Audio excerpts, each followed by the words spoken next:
So, yun nga po, good afternoon. So, bumalik ako dito sa Diwata Pares Overload dito sa may Quezon City kasi babalikan namin yung Pares ni Miss Diwata.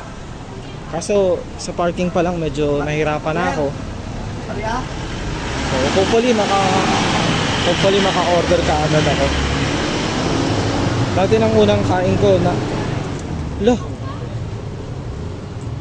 daming tao. Parang mas marami siya ngayon. Dati dito ako nakaparada. Mas maraming tao ngayon.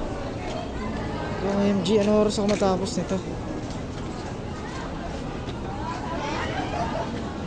Babalik na lang siguro muna ako. Babalik na lang siguro ako. Hindi ako pwede ng gantong oras. Napakadaming tao. Pero sayang. Sarap pa naman ang beef pares niya.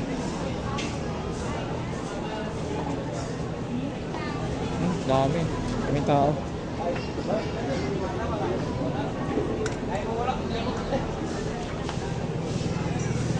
So balik na lang siguro ako. Daming tao eh. Try ko na lang sa umaga ulit. Thank you po.